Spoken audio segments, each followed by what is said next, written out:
Yuk, halo kalian semua, bersama saya lagi Profesor Y. Dan kali ini kita akan mencoba untuk di video sebelumnya kan kita sudah perkenalan dengan GNS3 ya. Dan kali ini saya akan sedikit menjelaskan tentang terminologi IP atau IP, internet IP apa sih? Internet protokol ya. Jadi IP itu kalau kita ingin misalnya kalau kita ingin menjadi bagian dari sebuah organisasi atau kita ingin menjadi bagian dari sebuah komunitas kan kita perlu sesuatu sebagai identitas kita. Maksudnya identitas itu ya identitas sesuatu yang menggambarkan diri kita sendiri. Kalau kita sebagai warga negara kan kita punya nama masing-masing ya, dan namanya itu yang terdaftar di KTP itu kan. Nah, itu kan sebuah identitas yang di situ tidak dimiliki oleh orang lain, hanya kita yang memiliki. Yaitu kalau di negara Indonesia ada NIK ya, nomor induk ya, pokoknya itulah. Nah, kalau kalian juga ingin menjadi bagian dari sebuah jaringan komputer, kalian juga harus perlu identitas. Nah, identitas kalian ini adalah IP, namanya adalah IP.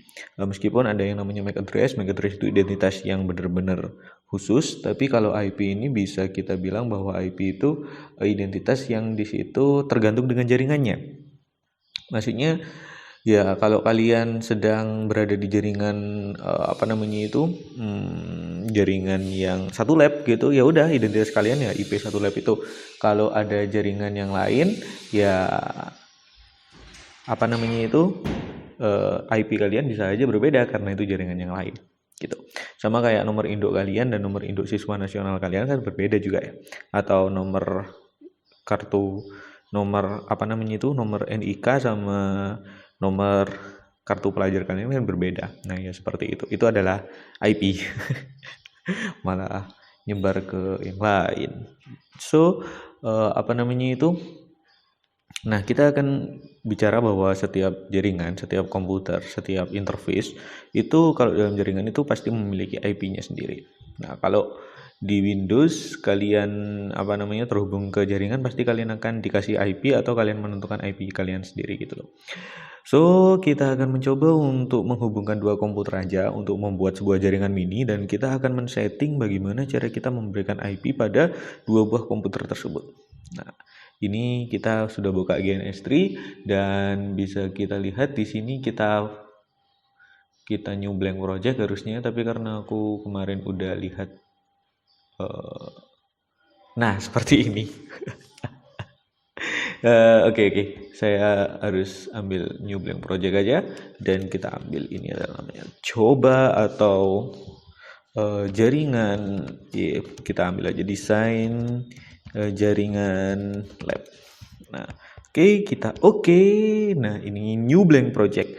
Nah, di sebelah sini interface-nya terlihat sangat sederhana sekali, bukan ya? Untuk GNS3 ini kalian cuman ada ini untuk menyisipkan router, terus kemudian ini ada switch, dan ini ada end device, setelah itu ada security device, dan ini adalah all device.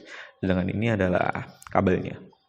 So, kalau kita di sini ingin membuat sebuah jaringan sederhana yang bisa kita bilang bahwa itu ya sederhana aja. Kita klik aja di sini dan kemudian kita ambil VPCS. VPCS ini adalah virtual PC. Nah, servernya kita ambil yang GNS3 virtual machine. Nah, kita mempunyai dua PC dan akan kita hubungkan dengan menggunakan kabel. So, kalau kita klik di sini, nah ini akan ada interface-nya. Interface itu adalah sebuah port atau hardware yang di situ menghubungkan dengan jaringan. Nah, kalau di laptop kalian pasti punya port LAN kan ya. Port LAN itu biasanya nama interface-nya adalah Ethernet card atau Ethernet. Ya, kalau kalian LAN-nya ada dua, berarti yang satu Ethernet 0, yang satunya lagi Ethernet 1. Nah, selain itu kalau di dalam komputer juga kita juga memiliki interface lain yang berupa WiFi. Jadi interface yang Ethernet sama interface yang WiFi itu beda. Jadi kan komputer atau laptop kalian bisa terhubung ke dua jaringan yang berbeda. Kalian bisa terhubung ke jaringan LAN dan juga ke jaringan WiFi, sehingga kalian bisa memiliki dua IP yang berbeda. Tapi kalau di sini biar tidak bulat, PC-nya cuma memiliki satu interface, yaitu Ethernet 0. Nah, bisa kalian lihat di sini dan kita hubungkan di sini. Nah, setelah itu Untuk itu kan tadi, dan kalian bisa mengeklik tombol yang ini tombol. Nah, yang ini untuk melihat interface apa yang terhubung antara komputer ini. Nah, seperti itu. So, setelah itu mungkin ya untuk jaringan sederhana seperti ini kita tinggal nyambungin aja kan ya, LAN gitu. Biasanya untuk main-main game atau kalau dulu main Counter Strike atau main Minecraft, itu kita bisa pakai kabelan untuk menyambungkan ini. So, setelah itu, oke. Nah, untuk ini jaringan kan secara fisik udah terhubung ya, maksudnya PC1 dan PC2 ini udah terhubung. Tetapi secara software, secara perangkat lunak dia masih belum terhubung. Kenapa? Karena dua komputer ini masih belum memiliki alamat IP meskipun memiliki MAC address, sehingga nggak bisa saling terhubung, saling mengirimkan data nggak bisa. So, kita akan memberikan alamat IP kepada si dua PC ini. Gimana caranya? Oke, pertama kita harus play dulu. Ini start. Nah, yang gambarnya start. Nah, ini kita harus start dulu. Maksudnya start itu tuh ya dihidupin dulu komputernya untuk pengalamatan ini kita hidupin. Karena kalau nggak hidup ya nggak bisa ngirim-ngirim data atau nerima data dong. Nah, setelah itu untuk membuat menentukan IP-nya, kita di sini bisa kasih klik kanan terus kemudian klik konsul. Nah, itu adalah untuk menentukan IP-nya. Oke, kita tunggu sejenak. Penentuan IP.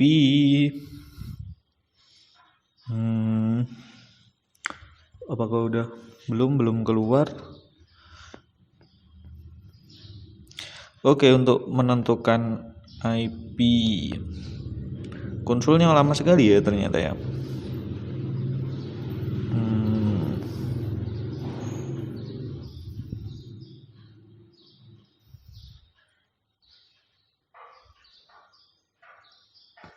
Oke, nah seperti ini. Nah, ini adalah konsol dari PC1 dan untuk menentukan IP adalah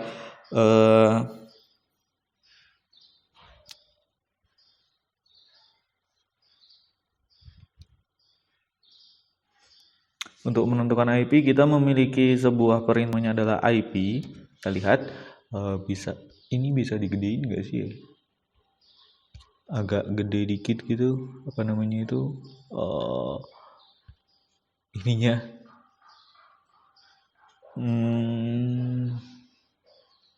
session script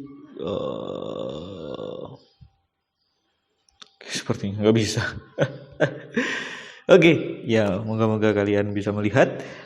Kita klik IP dan kemudian kita tentukan alamat IP-nya. Alamat IP itu terdiri dari 4 angka dan dipisahkan dengan titik, dan itu adalah antara 0 sampai dengan 255. So, saya akan menentukan IP dari ini itu mungkin 10 1 1 1. Nah, ini itu adalah merupakan IP ya yang valid ya, karena terdiri dari 4 angka yang dipisahkan dengan titik, dan kemudian setelah itu antara 0 sampai 255.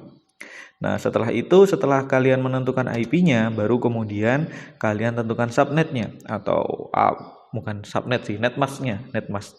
Apa itu netmask? Ya, pokoknya lihat aja dulu. Nah, setelah itu baru kemudian kalian menentukan default gateway-nya. Biasanya default gateway itu hampir sama seperti IP awal, tetapi di akhirnya itu kita kasih yang paling akhir yaitu 254. Nah, gini aja. Oke. Di enter, dan ini nanti ini checking for duplicate address, sehingga IP itu nggak boleh ada yang sama di antara satu jaringan gitu loh.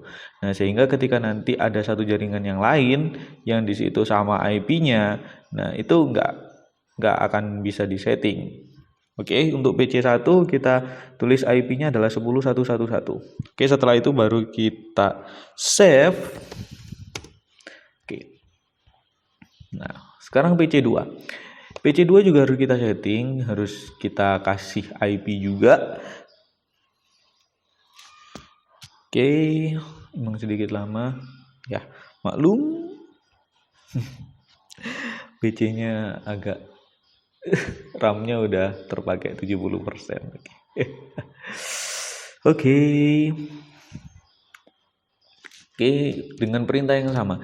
Kalau saya di sini mencoba dengan ya IP-nya 10112 dan juga netmax-nya itu adalah 255 255 dan kemudian untuk gateway-nya adalah 254. Oke, kita lihat apakah akan ada duplikat, dan pastinya nggak ada dong karena aku juga ngasihnya itu PC 2-nya itu 2. Oke, so bisa kita lihat di sini PC1 adalah 10.1.1.1, sedangkan PC2 IP-nya adalah 10.1.1.2. So kita save. Dan oke, kita sudah memberikan nama IP di sini sehingga ketika kita nanti ingin mengirimkan data, yang paling sederhana adalah dengan menggunakan ping PC1 adalah 10.1.1 dan kita lihat apakah bisa. Oke, bisa kita lihat timenya itu adalah 0,48480, cepat sekali, 0,4 milisecond. Dan kalau kita ping yang dia sendiri 10.1.1.2, terlihat 0,01 second karena dia itu cuman yang ngeping PC2 aja. Oke, udah kita save. Oke, kita save dan kemudian projectnya juga kita save. So, mungkin seperti itu dulu untuk kali ini. Kita di sini belajar bagaimana cara kita memberikan sebuah alamat IP pada PC kita, dan mungkin di lain waktu kita akan belajar bagaimana cara menyeting memberi IP ini secara otomatis dengan menggunakan DHCP server. Dan oke, mungkin seperti itu. Jangan lupa like dan subscribe untuk terus melihat pembelajaran untuk merancang jaringan ini. Dan kalau kalian suka dengan beberapa artikel motivasi, kalian bisa membacanya di mestisukses.com. Atau kalau kalian suka dengan podcast saja, kalian bisa juga mendengarkan episode-episode di Mesti Dengar Podcast di Spotify. Oke, terima kasih kalian semua sudah mendengarkan dan sampai jumpa.